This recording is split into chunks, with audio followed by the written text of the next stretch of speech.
પ્રકરણ 1. શું લાંબુ છે, શું ગોળ છે?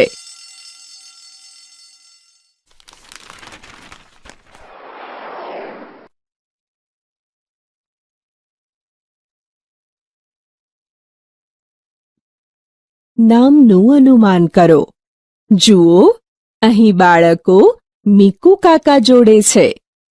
બાળકોને મીકુ કાકા ગમે છે. તે તેમની સાથે રોજ રમે છે.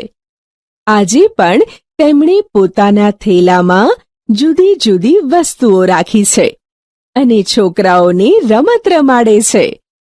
રમતનું નામ છે નામનું અનુમાન કરો. મીકુ કાકા કહે છે, મારા હાથમાં જે વસ્તુ છે તેના વિશે હું કહીશ.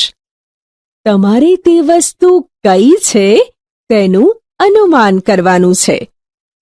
મીકુ કાકાએ તેમના થેલામાં હાથ નાખ્યો. તે કઈ વસ્તુ છે તે હાથમાં લઈ તપાસે છે. ત્યાં સુધી ટીમ અ ગીત ગાય છે. તમારી આંખો બંધ કરો અને શોધો. તમારા હાથ વડે અડો અને કહો, અમને કહો, અમને કહો, તે કેવી છે? અમને કહો, અમને કહો, તે કેવી છે? અમે તેનું નામ કહીશું અને રમત જીતીશું. મીકુ કાકા કહે છે, એક બાજુથી અણીવાળું, બીજી બાજુથી સપાટ, વળી નળી જેવું ગોળ. બોલો, તે શું છે? ટીમ અ જવાબ આપે છે, પેન્સિલ. હવે ટીમ અનો વસ્તુ અડવાનો અને તેનું અનુમાન કરવાનો વારો છે. બધા પાછું ગાય છે. ટીમ અનો છોકરો થેલામાં હાથ નાખે છે અને બોલે છે, બધી બાજુથી ગોળ ગોળ, ખૂણા વગરનું ગોળ ગોળ. હું તેને મારા હાથમાં ફેરવી શકું છું. કહો તો તે શું હશે? ટીમ અના બાળકો જવાબનું અનુમાન કરે છે અને જવાબ આપે છે, આ વસ્તુ દડો છે. હવે ટીમ બનો વસ્તુને સ્પર્શ કરવાનો અને વર્ણન કરવાનો વારો આવ્યો. આમ વારાફરતી રમત આગળ વધશે.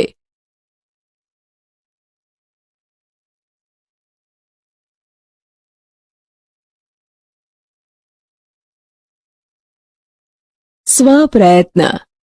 તમે પણ ટુકડી પાડીને રમત રમો. થેલામાં જુદી જુદી વસ્તુઓ મૂકો.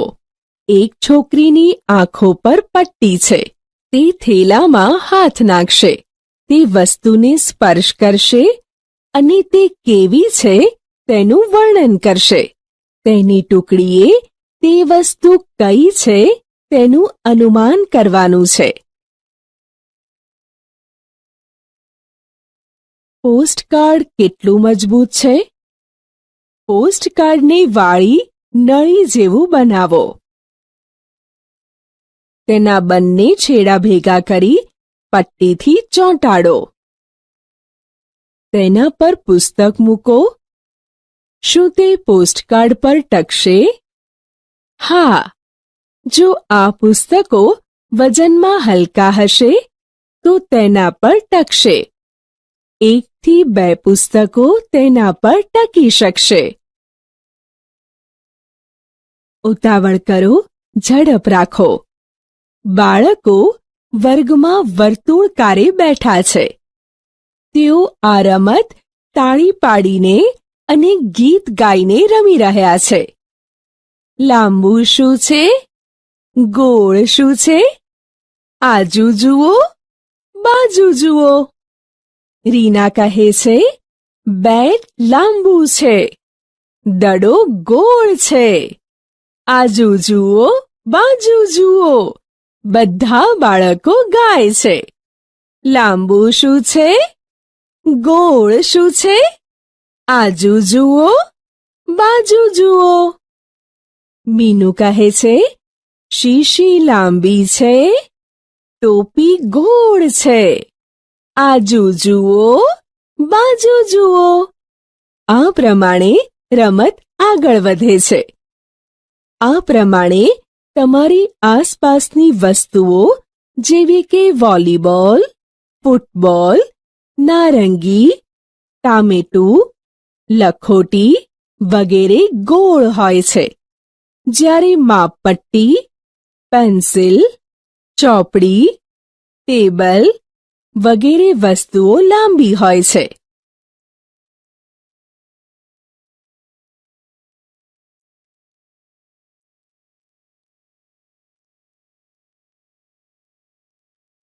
સ્વપ્રયત્ન. તમે આ રમત તમારા વર્ગમાં રમો. એક લાંબી અને એક ગોળ વસ્તુનું નામ વારાફરથી લેવું. બીજાએ જે વસ્તુનું નામ કહ્યું હોય તે વસ્તુ ફરીવાર ન લેવી.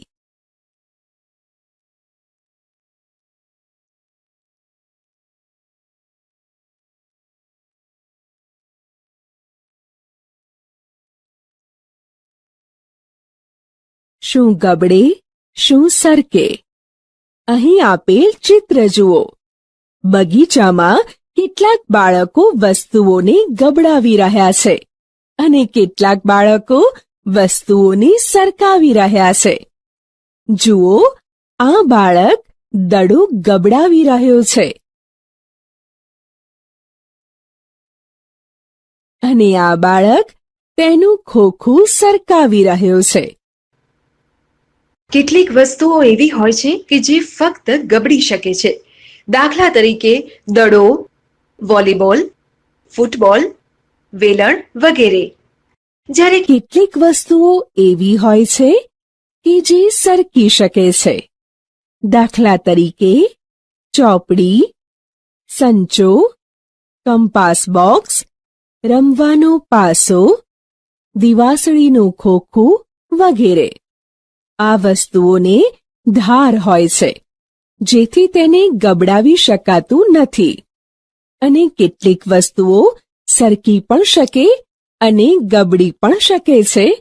તેવી વસ્તુઓ છે રૂપિયાનો સિક્કો, કેરમ રમવાની કૂકરીઓ, થાળી વગેરે.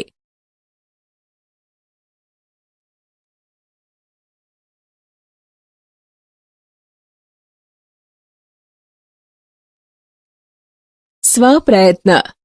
તમારી આજુબાજુની વસ્તુઓ જુઓ અને નીચે લખો. ગબડી શકે તેવી વસ્તુઓ, સરકી શકે તેવી વસ્તુઓ, સરકી શકે અને ગબડી શકે તેવી વસ્તુઓ.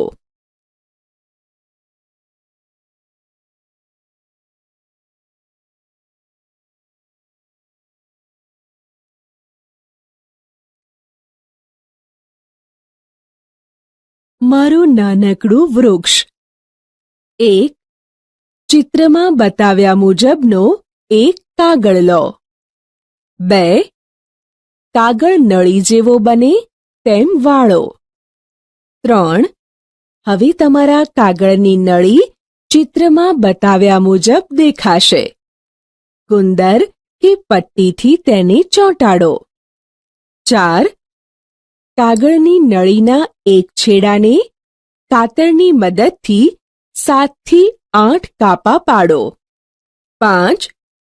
કપાયેલા છેડાને નીચે તરફ વાળો. તમારું નાનકડું વૃક્ષ તૈયાર. તેને મનગમતા રંગ કરો. નીચેના ભાગમાં ચીકણી રંગ પૂરીએ અને ઉપરના ભાગમાં લીલો રંગ પૂરીએ. સૌથી ઊંચો ટાવર. અહીં 3 બાળકો પોતપોતાના ખોખા વડે ટાવર બનાવી રહ્યા છે. જુઓ, અહીં સોનુનો ટાવર સૌથી મોટો છે. તમે પણ જુદી જુદી વસ્તુઓ ભેગી કરી ટાવર બનાવી શકો છો, જેવી કે જુદા જુદા પ્રકારના ખોખા, રબર, દિવાસળીના ખોખા વગેરે.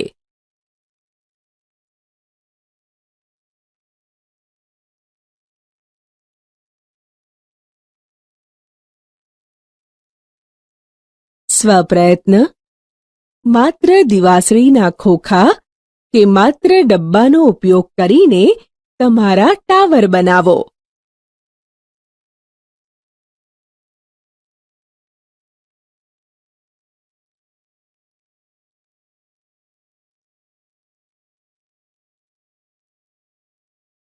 ચોરસ, લંબચોરસ જેવા આકારોને એકબીજા પર ગોઠવી શકાય છે, જ્યારે ગોળ આકારની વસ્તુઓને એકબીજા પર ગોઠવી શકાય નહીં. જે વસ્તુઓનો પાયો પહોળો હોય તેવી વસ્તુઓ વધુ સ્થિર રહી શકે છે, જેમ કે દુકાનમાં સાબુના ખોખા, ડબ્બા વગેરે સ્થિર ગોઠવાયેલ હોય છે. સિક્કાની રમત. સિક્કાને આ રીતે પકડો. સિક્કાને ગોળ ગોળ ફેરવો, તે ગબડે છે. તેમજ સિક્કાને સરકાવી શકાય છે.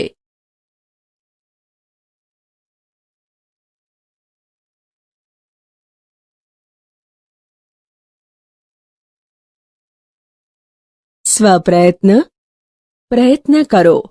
શું તમે ₹1 સિક્કાને આ પ્રમાણે ઊભો રાખી શકો?